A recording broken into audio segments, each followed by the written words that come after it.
about it. Tell me all about it. I'm here. I want to know what's on your mind. Ooh, the world needs to hear from you, and I'm so glad to have a conversation to reach the nation. And it's all about you. We'll help each other to discover innovative ways to positively change the world. Let's talk about, let's talk about, yeah, let's talk about Conversations with Nicole.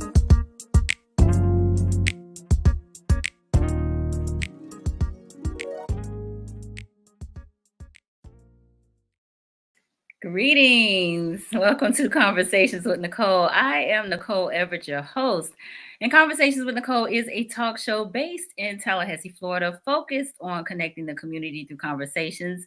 And today is what I call Mindset Monday, which is an opportunity for you, me, and my guests to talk about whatever it is we want to talk about. And tonight, we are talking about unlocking your body's wisdom. Listen and heal. Listen and heal, which is a very intriguing title.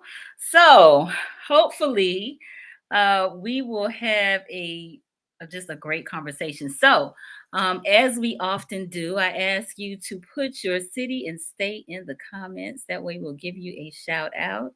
We are live on Facebook, on YouTube, and on the Greater Words Network on RokuTV. So tag a friend and let them know they need to be in here for this conversation. My special guest is Miss Robin Dunn Bryant.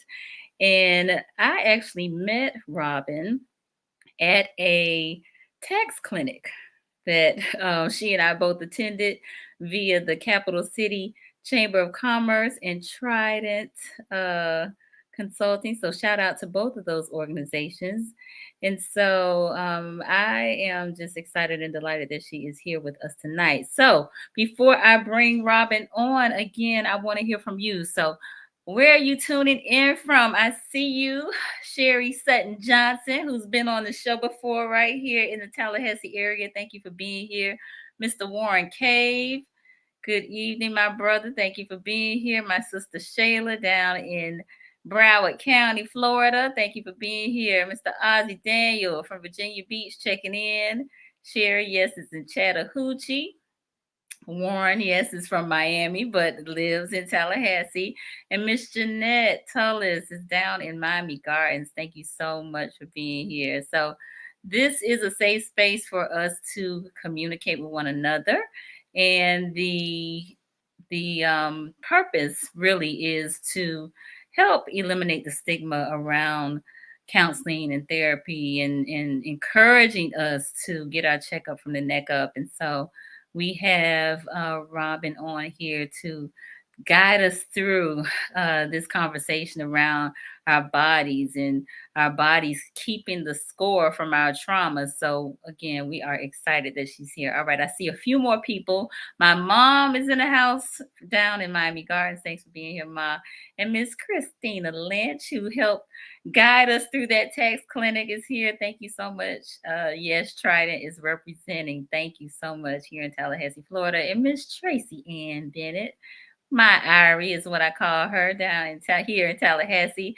And we have Keosha. Keosha was on last week talking about being persistent, about being consistent. So if you miss that live, you definitely gotta go back and check it out. So the Drop 50 Club is represented in the house tonight.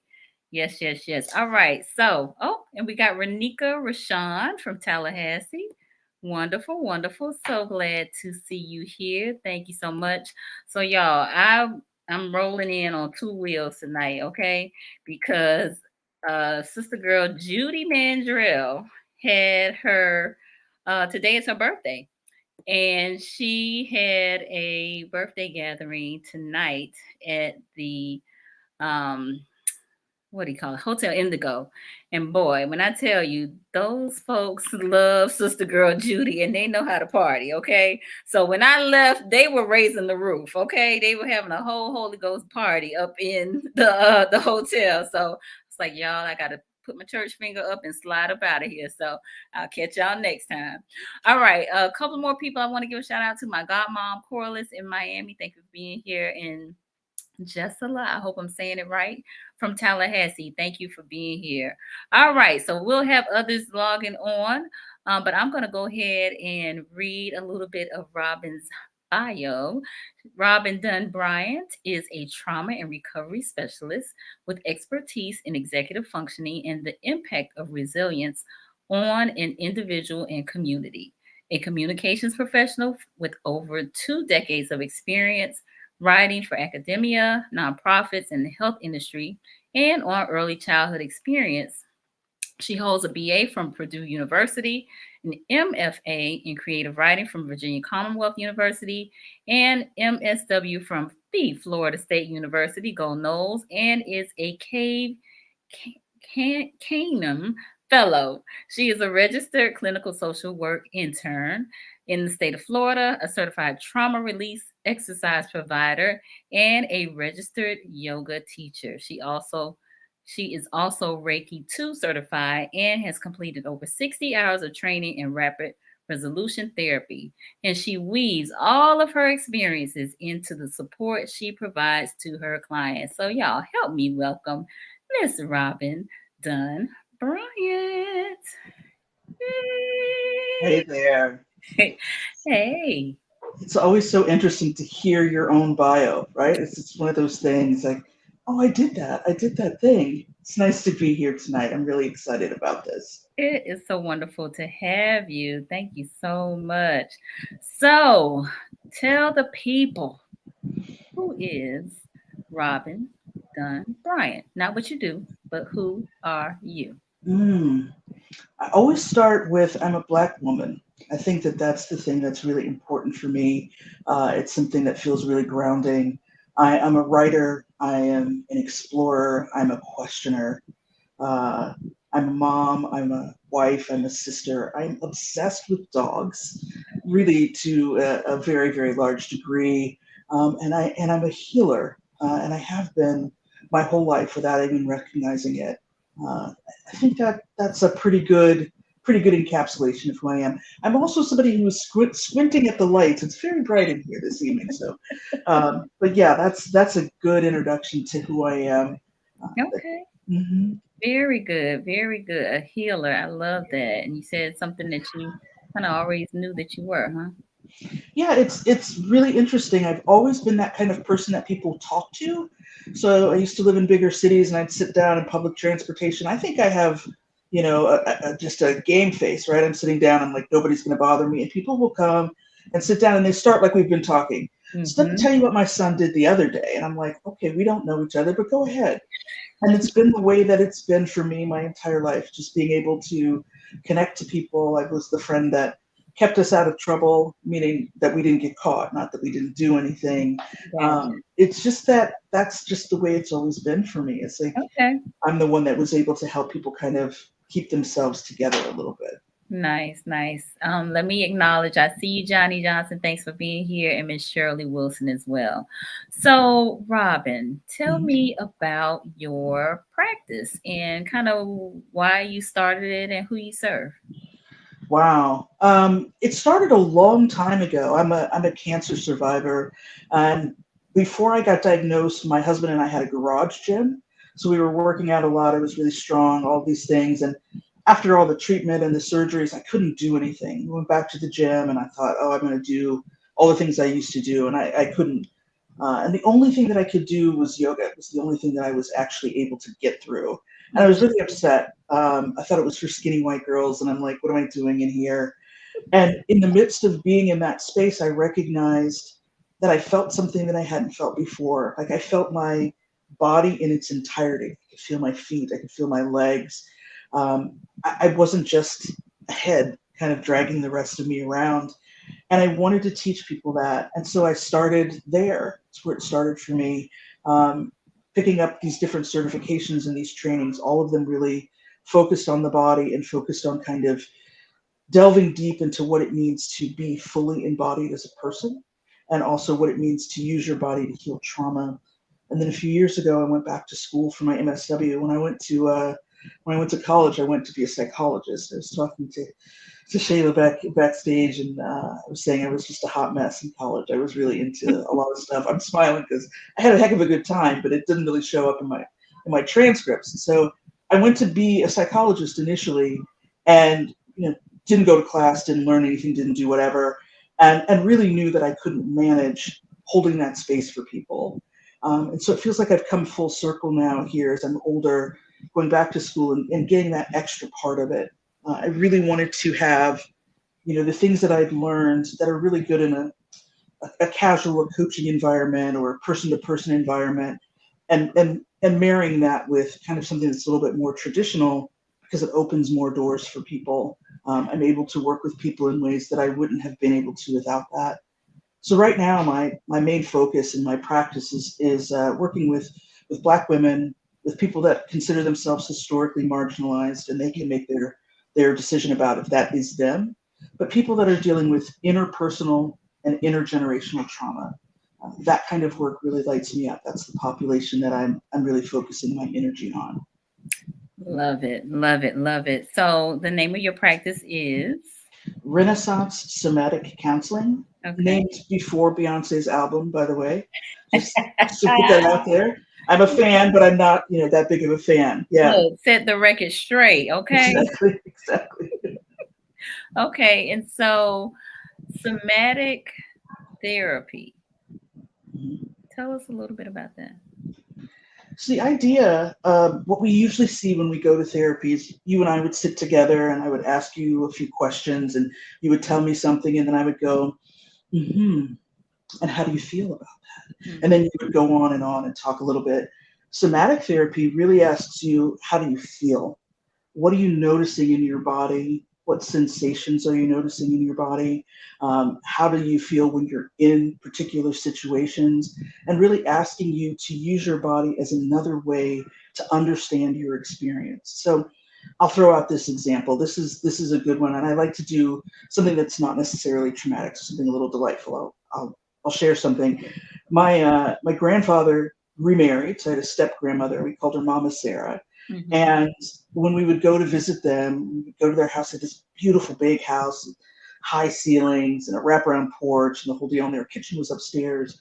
And when you went with her, when we were kids, we would bake with her, and whoever was the best baker got to put the fork marks in the peanut butter cookies, right? So that was the thing. It's like, I really want to be the best baker, so I can do that. Right. When I tell that story, no matter when I tell it, my whole life, every time I tell that story, it feels warm here. I smile about it. I can remember how it smells. I can remember she was one of those older ladies that would powder her bosom, right? I just know all of that, and I'm taken back in that, right? You know the smell, right?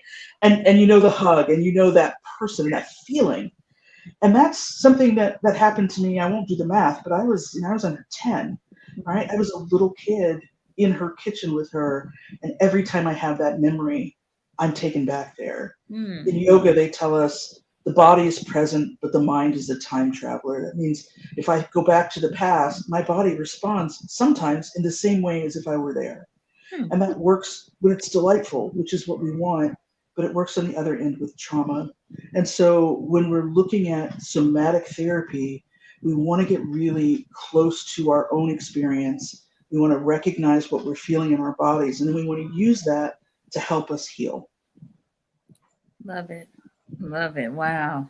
I'm still on the body is present, but the mind is a time traveler. Wow. Yes. Okay. All right. So let's, wait a minute.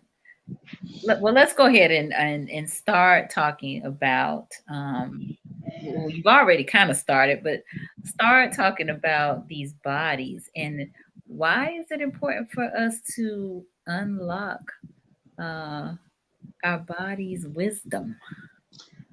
Here's what happens for us culturally, people in the United States, culturally as Black people, we are so separated from our body's experience. We are prided on intellectualism. We're prided on pushing. We're prided on giving 110%. We're prided on, we get a lot of feedback about taking the extra step, going the extra mile, not really told to rest or pause. And so we are, in our culture, raised not to pay attention to our bodies at all. Women are in the States, at least, I don't know what it's like in other places, have the other added benefit of having somebody judging our bodies at all times. It's too big, it's too small, it's too tall, it's too short, it's too, et cetera, et cetera.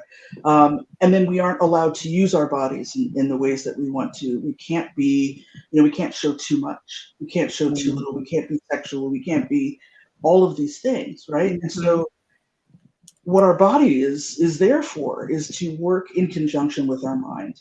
So our mind, our brain, the whole thing for the brain is, I'm going to keep you safe. Brains don't care about much else. What do we need to do to make sure that you're safe? I'm going to do that. If the brain is giving us that signal, our body needs to respond to that as well. So I'll tell you a little story. Okay. Think about, like, I'm going to give away my age. Some of you folks aren't going to get this. I'll give you both versions. I watched Wild Kingdom when I was a kid. Mm-hmm. Some of you that are listening watch the Discovery Channel, maybe Steve Irwin, right? Either way, they start the same way. They show us this beautiful plain somewhere. We're in the Serengeti often. And there's a herd of gazelle, and the gazelle are grazing. The lionesses show up. It's never the lions. It's always the women that show up, by the way, just throwing that out there. And the gazelle kind of are like, whoa, what's going on? The lionesses go, look, and they go, that guy right there. Call him Joe. Joe's like, me? Everybody else in the herd, next time you watch one of these shows, watch the rest of the herd's like, oh, it's Joe. They go back to doing business as usual, and they start moving. The lions chase him. He zigs, he zags, right? In that moment, as a mammal, his only thing is to survive. Okay. So his brain shuts off. He's not thinking about, like, his homework assignment in gazelle school. Mm-hmm. His urge to reproduce shuts off. So the gazelle that he was checking out at the watering hole doesn't matter. Don't have time for that right now. His digestion shuts down, because why am I going to process food if the lion gets me? All he cares about is getting away. Right. So we watch him, he zigs, he zags, they either catch him or they don't, right? If they don't catch him, then what happens is he lets go of all of that adrenaline, all those hormones in his body that say, oh my goodness. And then he forgets about it. Goes back to the herd. He's like, guys, what happened? 2 weeks later, he's not sitting around the watering hole. Like, remember that time you guys all left me when I was back there? He's not thinking about that at all. He just knows that the lion is dangerous. Lion shows up, I should pay attention. Mm-hmm. And the rest of the time, he's not worried about the lion. Our bodies work the same way.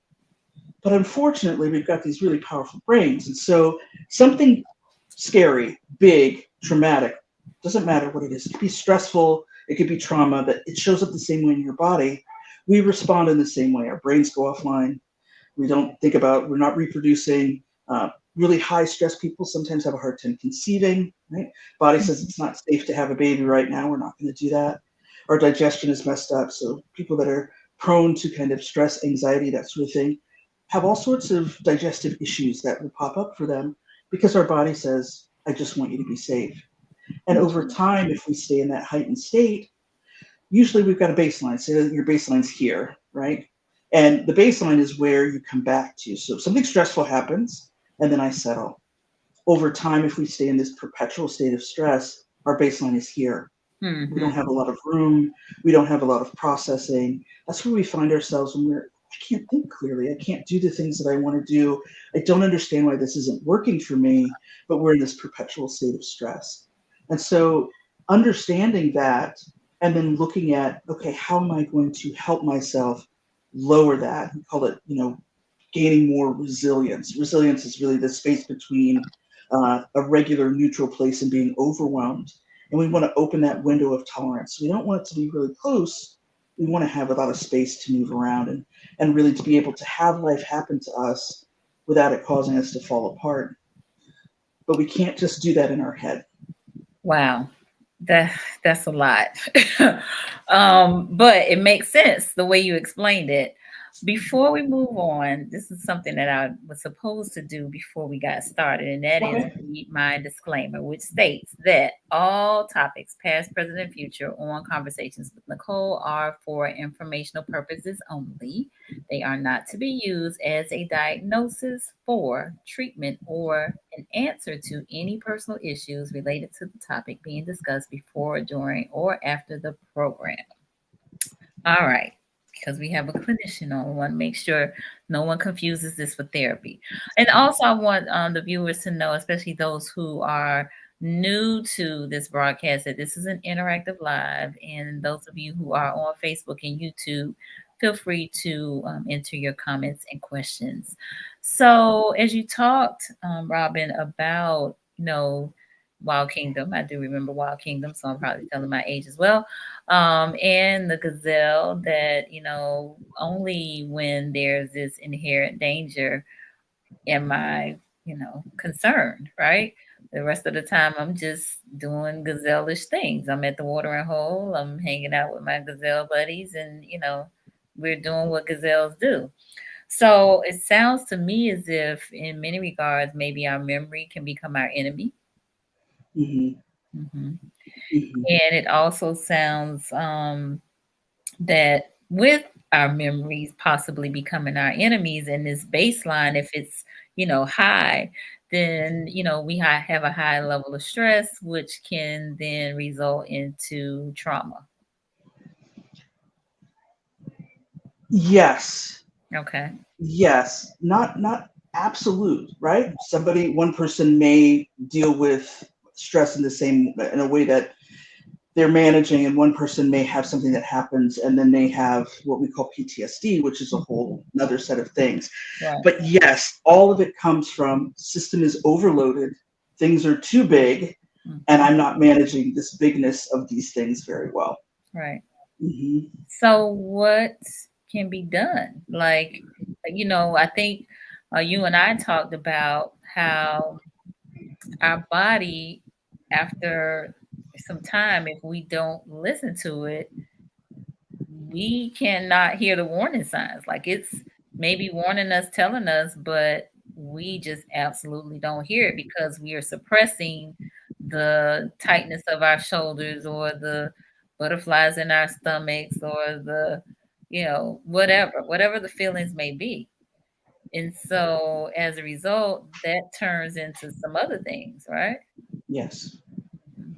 Yeah, it's a whisper and or a scream is kind of how I describe it. Like your body will talk to you early and say, "Hey, this isn't working for me. This job that I'm in is just not this is not a good environment for me. This relationship, not necessarily the thing that I want. This is not working for me." And it's small. You think about having like a little kid poking you. Hey, I want you to pay attention to me, right? They get louder, they get more insistent. At some point, they're yelling. The same thing happens with our bodies. Our body says, "I'm going to talk to you, and if you listen to me, that's great. We can have this relationship, this conversation. I'm going to give you signals, and you respond to those signals, and that's amazing." And what happens is if we don't listen, then we get sick, right? Some people will have, like I said, digestive issues. So I'm not listening to my stress. I'm not paying attention to this. I'm not managing these things, and I'm sick all of the time. Headaches can pop up that way. High blood pressure can pop up that way. And then come the relational issues where I can't manage relationships with people in a way that feels comfortable or productive for me because I'm always on edge. So I'm always worried about something. Maybe I'm always angry about something, right? It doesn't have to show up as worry or fear. Sometimes it's anger. All of it is us overwhelmed, our stress response or our trauma response, same thing. Body reads it the same way. Being at the edge. We are too close, we are too far, or we're maybe just over it, right? And so being able to kind of hear our bodies and pay attention to them helps us start to pay attention to what our body needs. And being able to come in and say, "What do you want? What do Mhm. you need from me?" If we ask our bodies that, they'll respond in different ways. Whether or not we listen to them, they're going to respond. The body responds. I know this sounds weird, but it is 100% true. You do get that. We all have that instinct, the gut instinct. My mom calls it her first mind, right? All of those things will bring us back into our body if we allow ourselves to do that. Mm-hmm. Wow. So I actually want to ask the listeners if they can relate to any of the things that you just mentioned. We do have a question by Quasi, which really I think more important. I mean, his question is around how will the elimination of stress help him procreate after the age of 60? But I think I'd like to know, does stress play a part in your ability to procreate? Maybe in a reduction of maybe sperm count or egg count, or I don't know. So just yeah, if you are aware of what that might be. I can give you the anecdotal that lots of us have seen. Okay. So I'm no doctor. I'm not a medical doctor, so I don't know what physiologically is happening. But I do know that if your body is under duress, it doesn't want to do anything but survive. And what I've seen are people that are trying to have babies, so folks that are having whatever sort of difficulty conceiving, getting further and further and further and further into the process, doing rounds of IVF, doing home studies for adoption, doing all of these things and really being regimented about it. I didn't realize in my youth how much work it is for some folks to get pregnant, right? Or even if you're going the adoption route, to match, to get all of the things lined up. And that's very stressful for us. But if we're talking about creating a person, we often see people that go through all of these things and it takes a long time. And then sometimes people will have a child. However it is, a child comes into their life, either they physically have it or they adopt a child, and immediately they're pregnant a little bit later. And I really believe that that is because the stress is off. We've done the thing. We have this child in our lives now, and that was something we were really interested in and really wanting. And then there's a baby that comes pretty soon afterwards because your body's like, oh, okay, we're safe now. We can do this. This is a safe time to do this sort of thing. Isn't it funny how that happens? I do know people that has been their experience. Like they were trying to have a baby and couldn't. I mean, tried for years, and they adopted a child, and then right after they adopted, they got pregnant. Mm-hmm. Absolutely. It's not an unusual thing at all. And so I think that is kind of part of it. Like we can't do a lot of the things we want to if we are too overwhelmed, if our systems are overwhelmed. I spoke with somebody at one point who's an artist, is having a hard time creating. Mm-hmm. I said, well, let's look at what's going on. Here are all of these things that you're juggling. When and how will you have time to create? Yeah, you commended me yesterday. I told Robin I was supposed to send her the YouTube link yesterday, but I chose rest over work last night when I got home, and so she commended me for resting, which I think. And Ozzy can attest to this because we did a whole program on don't sleep on sleep, but we don't really value rest, I think, as much as we should, and definitely don't get enough rest. And so, yeah, sometimes it's the elimination of those things so that your body can replenish and you can tap into that creativity better. Yes. I'll tell you, one of the things that I don't like as a therapist is when I have to share with people the idea of kind of the big three, which are you resting well? Are you moving your body? And are you eating? Right? For a lot of people, just doing those things in a more conscious manner can bring them out of a depression. It's that simple. Really? Mm-hmm. So in terms of moving your body, which I know is a lot of what you do with the yoga and the Reiki and things of that nature, what are some body movements that you would recommend? Anything that feels good, honestly. It's interesting. I was having a conversation about this today, and there's this, I think the thing is not to take anything to an extreme. So as in the same way that we're socialized for a lot of things, we're really people give us accolades for lifting weights or for doing cardio, for doing those sorts of things, when sometimes we need to think about movement that's more simple. Sometimes we need to think about rest as part of that process. So I don't know if it does you any good to go work out at the gym really hard 7 days a week. It just depends on what your body is asking for, and sometimes it's as simple or as difficult, depending on asking yourself, what is it I need right now? What is it that I need for myself in this moment? Oh, that's good. That's real good. So let me pause real quick and do my kind of station ID. For those of you who are just joining us, I am on with Ms. Robin Dunn Bryant, and we are talking about unlocking your body's wisdom. Listen and heal. Listen and heal. So, in that we have suppressed maybe the warning signs from our bodies that have been telling us this job is not good for us, this relationship is not good for us, the food that we're eating is not good for us, we're not getting enough rest, that's not good for us, we're not drinking enough water. How do we begin to hear?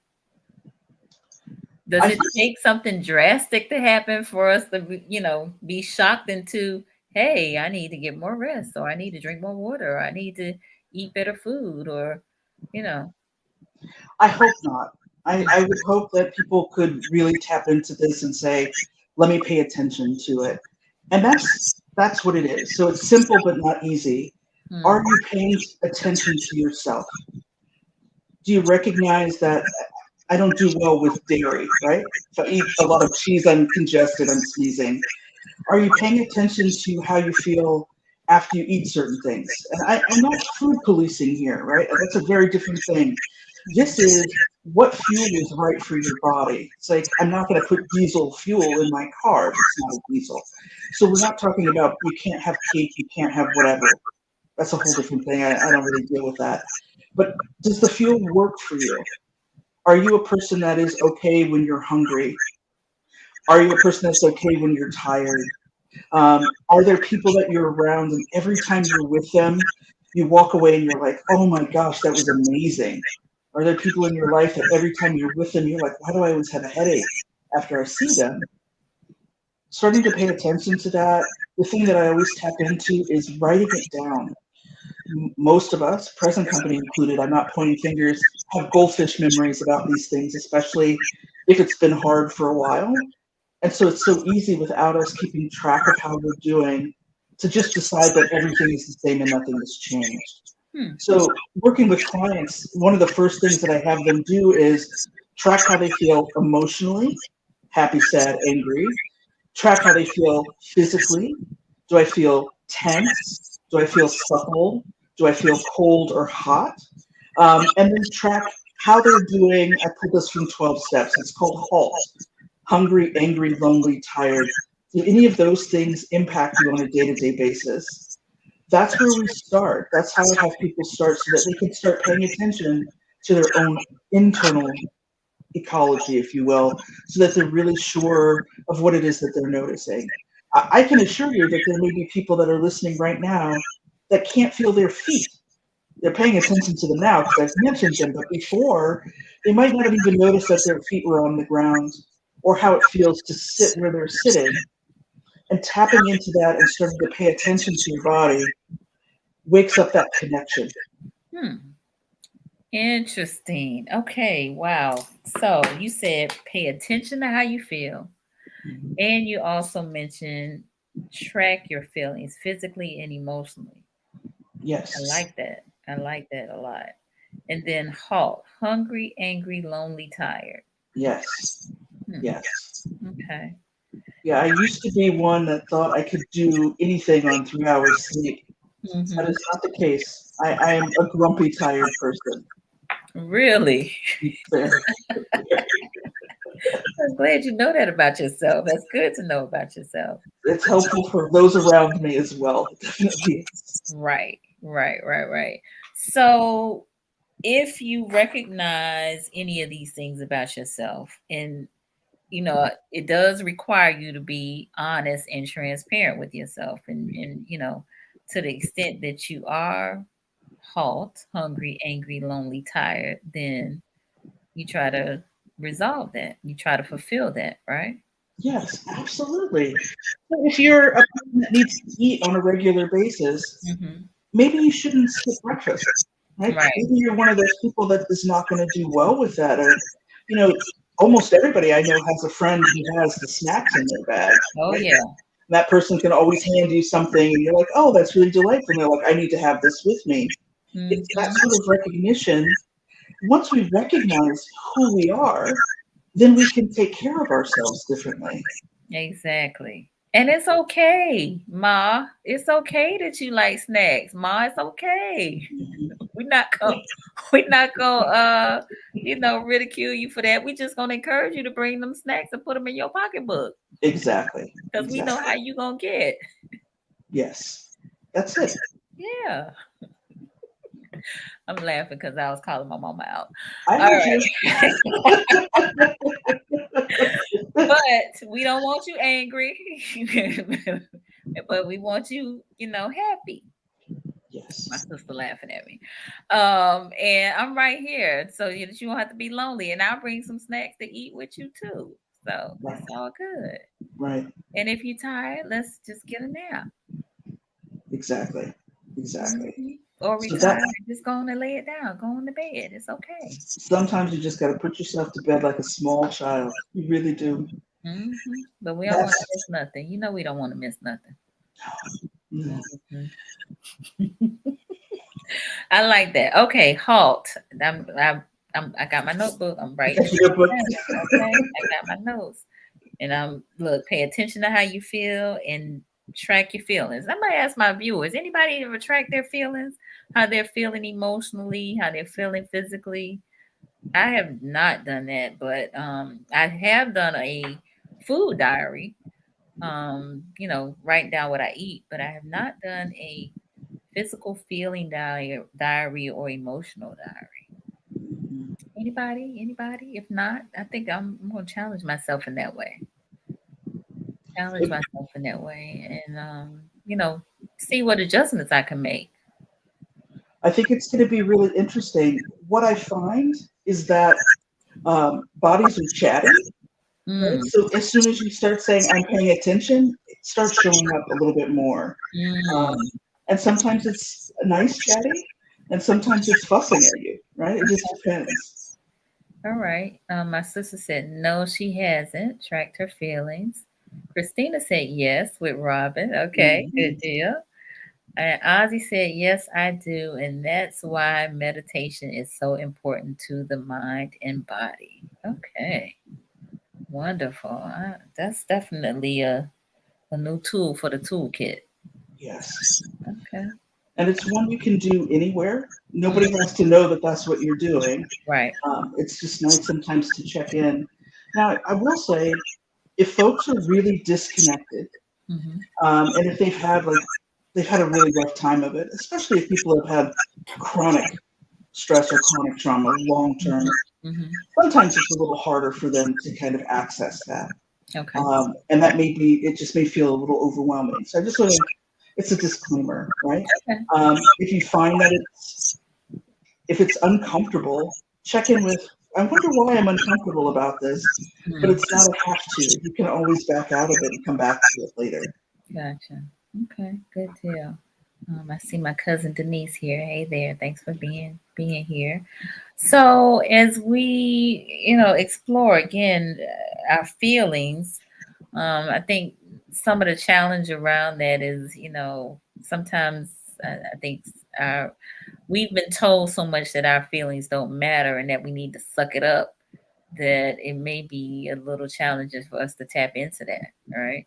Yes. And so we are giving you all permission to feel. Okay, it's okay. You can feel, and we want you to write your feelings down. And there actually are feelings list to help you if you don't even know what you're feeling, right? Yes.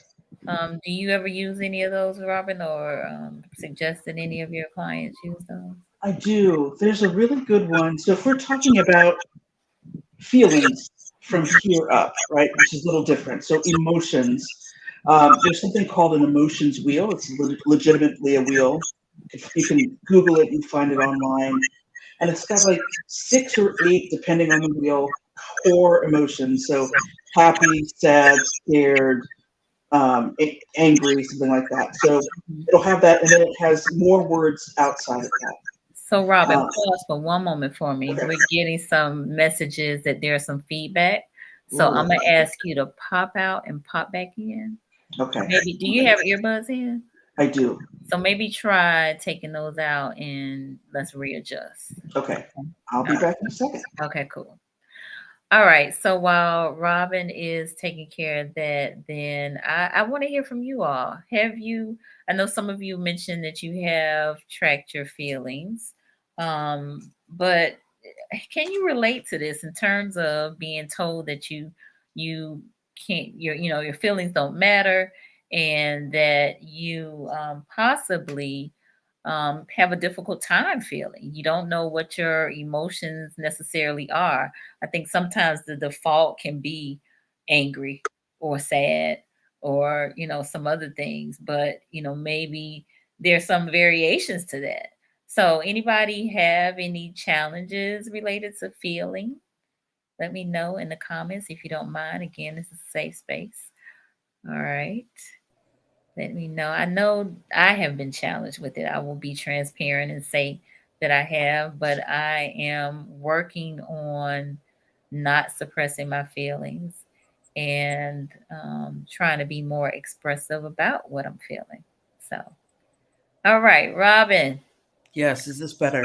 Okay, I hope so. Let's keep talking. Let's see if See what they say. the viewers say it's okay. All right. So my mom said, "Thank you so much for telling me it's okay to feel." Yes, it is okay for you to feel, Mom. It is all right. And I think too, some people hold space for others better. Some of us hold space for people better than others.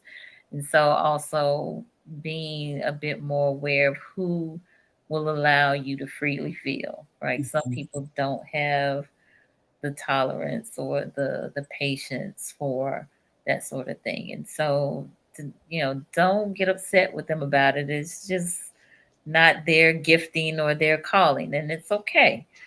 But for those who do, then definitely want to feel comfortable enough to express yourselves around them and feel around them. It's interesting that you say that too. Like, I see that often in families, right? Where maybe someone has hurt you in the past and you start kind of doing the work and you want to show up and have the conversations with that person. They may not be ready for that. Hmm. That's not an unusual situation, but definitely something that shows up. Yeah. Okay. Gotcha. So I was just asking the viewers about if anybody ever felt like they couldn't feel.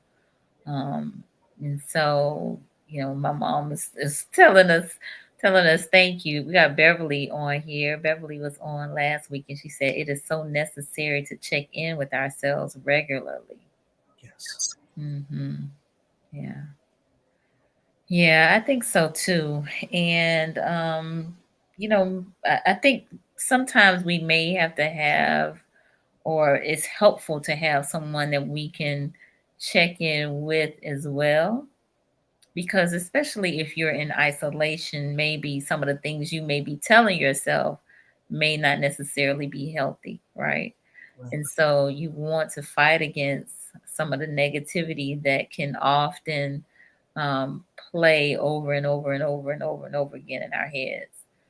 And again, just kind of be listening to your body and making adjustments based on, how you're feeling both physically and emotionally, right? Yes. Okay. Yes, absolutely.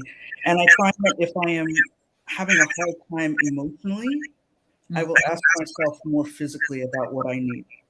Mm-hmm. So if I can't be clear in my own head, then I know that I'm probably overwhelmed. And that's when I really kind of sink into the body and say, let me just listen to something. Usually sit down, rest. Yeah. But if I'm overwhelmed, that's a good way to work. Gotcha. My sister Shayla said, sometimes I don't know exactly how I am feeling. I'm just moving through. Whew, I can relate to that. Sometimes you feel like you're just going through the motions, right? Mhm. You're just existing, not living. Yes. I have felt that for years. Sometimes, in some aspects of my life, have been like I'm just going through the motions, like on autopilot. I think too, like there's something to really think about right now. Hmm. You know, it's been 3 years of disruption for us. So a lot of us are feeling that way just in general. And you see a lot of people like, why am I into whatever thing that I'm comfortable with? And it's like, this is a lot. It's been 3 years of a big shift in differences, Yeah. lots of loss, lots of changes, lots of fear. Um, so that we need to take all of that into account too, to kind of give ourselves a break sometimes. Say, you're doing the best you can right now, and there may be something else coming, but just to kind of understand what's been going on for you. Yeah, for sure. Michael Court said having a check-in partner has been helpful. Yeah, I can attest to that as well. I talk to Michael Court almost every day, and he has served as a check-in partner for me on several occasions. Regarding experiences that I've had with other people, or just thoughts that I may have about certain situations and circumstances. So that again can be just invaluable, really. Yes. Miss Portia is on. She said sometimes you are so used to being the go-to person that it's hard to have the time to check in with yourself. Yes, absolutely. So definitely the strong friend is you got to check in with them. All right, mutual benefits with you as well. Oh, thank you, Mhm. Michael. Appreciate you. All right. So we are still getting some feedback on the audio. I'm not sure what's going on with that. Just kind of kicked in out of the blue. Yeah, that is really weird. All right. Well, let's continue to talk through it. Hopefully, it won't be too bad. I mean, I can hear you clearly on my end. I know that's pretty selfish of me. Hey, I'm just telling you what I'm feeling. All right. That yes. All right. Let's see. You got Tracy Golay on here. Hey, Tracy. She says sometimes I have foreboding or worrisome feelings, and I don't know why. Something specific just feels out of sorts. Eventually, whatever it is comes to the surface. Mm-hmm. What do you think about that, Robin? I think that there's often some intuition that we're connected with that we've been disconnected from. Mm-hmm. I see it in little kids really simply, right? Nobody has told them not to pay attention yet, and so they're able to kind of tap into that. I call that feeling squirrely. Feel it here, like tickly, and it's not anything I put my finger on. Generally, what I do is write. What do I need to know? What do I need to pay attention to? What is happening? To let whatever it is reveal itself. But that's not an unusual thing. I've seen that before. Mm. Okay, so now they're saying the feedback is really bad. All right, let's try the earbuds again. See what happens. I don't know what's happening. We can try it. We can try it. All right. So Robin's trying to get that squared away. Yeah, I have felt that as well, Tracy. That whole something didn't quite feel right, but you couldn't quite put your finger on it. But then, eventually whatever it is kind of comes to light. So I think that definitely maybe just kind of sitting still and not doing anything rash, if you will, and letting those things kind of bubble up. Um, you know, I, I would say lean in, but maybe sometimes you just don't know what to lean into. I think from maybe a spiritual standpoint, I am a woman of faith.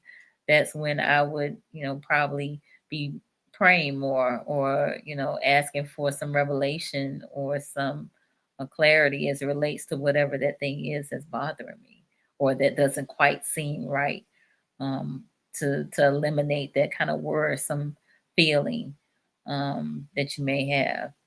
So let's see. Miss who was that? I was looking for one of the other comments. Oh, Miss Portia. Yeah, definitely checking in. You said sometimes you are so used to being that go-to person that it's hard to have the time to check in with yourself. As the go-to person, you have got to take care of yourself. You've got to take care of yourself. I know oftentimes the go-to person is so busy taking care of everybody else, but you have got to make time to take care of yourself. I'll tell you, this weekend, I went one place on Saturday and one place on Sunday, which is unheard of for me on a weekend. And most people that know me here in Tallahassee know that I am on the go, right? On the go in the streets doing all the things. But I really did spend some time this weekend taking care of myself. So washing my hair, taking a hot bath, giving myself a pedicure, all of the things. And it was nice. It was lovely. It was wonderful. And I feel so refreshed and wonderful, just lovely as a result of all of that. So self-care is the best care, and we got to do it. Got to. I see you, self-love. Yes, it is huge for me. You know it. Yes, I plan to incorporate it more. I see you do it again. I'm on it, Miss Yada. I'm on it. All right. She's clearly telling you about yourself there in the chat. She is. It's okay. She's one of my mentees, so she can do it. I have no idea why this is. All right, let's try this. You all let us know if you all can hear Robin okay. All right. So we were talking around just sometimes you have an uneasy feeling that's a little worrisome, and eventually whatever it is kind of bubbles up. Yeah. All right. So we are getting close to the end of our hour. So is there anything else that you'd like to share with us in closing? I'd just like to encourage everyone to take some time to really try to connect with themselves a little bit differently. If that is something that you do with a professional, something that you do on your own, I think there's just something really invaluable about connecting into your body and really working with that to help with either healing or with your just overall wellness in general. Mm-hmm. Love it. Ozzy has a comment that I think is worth repeating, and he says, practice getting fresh air daily by getting it in your by breathing deeply while walking. I don't know what there's something missing there. It helps by connecting with nature. Yes. All right, we got Roz on here. Great discussion. Thank you, Roz. Self-love said, yes, knowing how to breathe is not as common as it should be. Yes. So deep breaths, right? Yes. Make sure you fill those lungs up. Oh, it's an emoji of lungs. Okay, thank you. Okay, so cousin Denise says she heard. All right, cool. So just to recap really quick, I heard about the big three: rest, move your body, and eating. You said that can eliminate stress like a lot of the time. Yes, because your body is not going to think that you're dying. Right? Our brain is set up for us to survive. So if you're not feeding yourself, if you're not moving around, and if you're not resting, then you might be in decline. That's what your brain picks up on. Oh, wow. Okay. And there's a balance with all of that, right? Yes. You don't want to be overeating. You don't want to be moving your body excessively. And you don't want to be resting too much, right? Well, and I think that you need all of those things. And if you're paying attention to yourself, you'll find your own balance. when we're out of balance and when we're not paying attention to what the feedback we're getting from our bodies, then we're often not doing those things in the right amounts. And then the other takeaway that I got from here was to pay attention to how you feel and to also write down your feelings physically and emotionally. Yes. And if you're struggling, just do physical. Okay. You're having a hard time in your mind, pay attention more to what you're sensing in your body. Okay. Yeah. And then HALT. HALT. Hungry, angry, lonely, tired. Yes. And if any one of those things is happening, then you want to try to resolve it. Right. Or you just want to know when it happens. Because it may not be a quick fix. It's just recognizing how your body responds. Right. Yeah. I think that lonely one, that one is well, I guess it all is mindset anyway. But yeah, that can be challenging. Yeah. But the thing that we understand when we are looking at healing from trauma is that we heal in communities. Trauma is often isolating and isolated. And so healing in community is really a powerful thing. Yeah. So find your tribe. Yes. And feel good when you're with them. Yes. And go ahead. No, I'm going to ask this. All of you who have a tribe, raise your hand. Let us know. I got a tribe. I actually got a couple tribes, actually. So, any tribes, anybody in a tribe out there? Raise your hand, raise your hand, raise your hand. And tribes are not always biological. Right. Yeah, you can pick your tribe if you'd like. All right, Tracy Ann, yes, tribe. Self-love, tribe life. Okay, love it. Love it, love it, love it. I'm not asking you who's in your tribe, but just do you have one?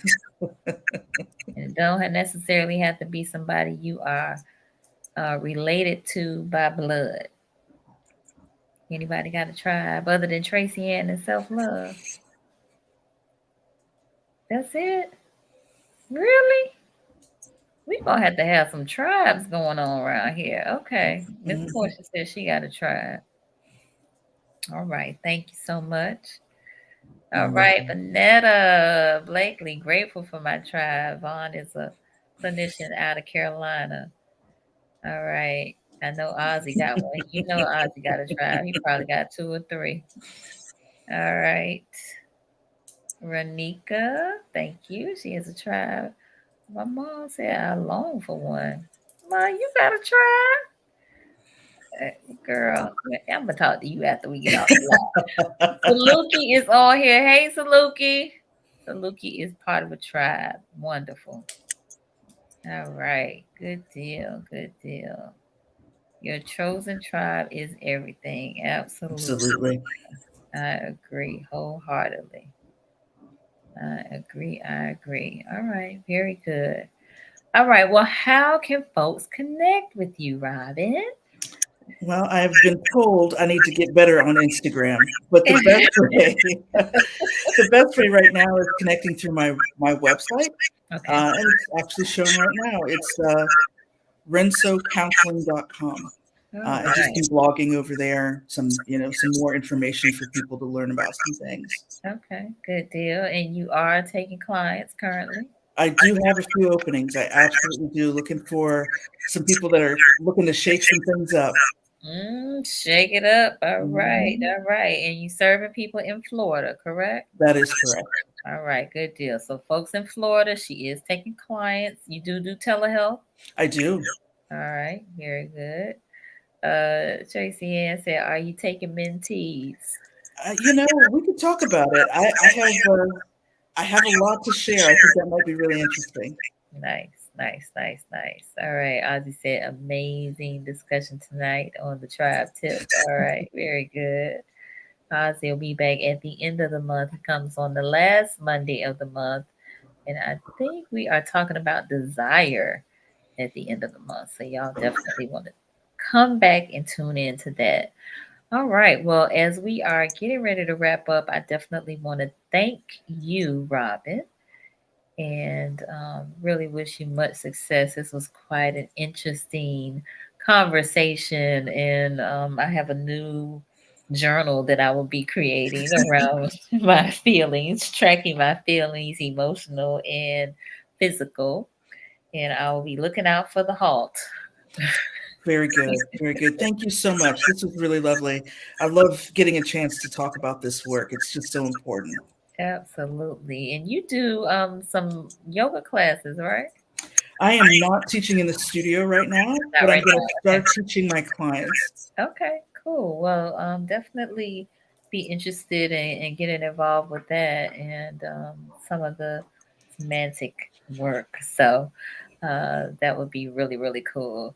I want to thank our viewers. Thank you so much for being here and for your engagement tonight. And for those of you, again, who have not subscribed to the Conversations with Nicole YouTube channel, I invite you to do so. We are on Mondays and Wednesdays at 8:30 p.m. Eastern, trying to eliminate the stigma around mental health and wellness in Black and Brown communities and encouraging folks to get their checkup from the neck up. Don't wait until a crisis occurs in order to get assistance. And actually, that's our topic for Wednesday's show is don't wait until you're in a crisis to get counseling. That's our topic with Dr. Erica Goodwin. So definitely join us here on Wednesday night at 8:30 if you are available. You know, this just there's so much to talk about. This has been um, you know, quite intriguing and definitely is like I said, giving me another tool to put in my mental wellness toolkit. So I really, really appreciate this. And I hope you all will put it in your toolkit as well and commit to feeling. We've given you permission tonight to feel. We've told you that you need to pay attention to how you're feeling physically and emotionally, and you need to write those things down, especially if you're not used to feeling and being in touch with how you're feeling. So, at any rate, we're going to wrap up right now, but we wish you a very good evening, and we will see y'all next time on Conversations with Nicole. Bye.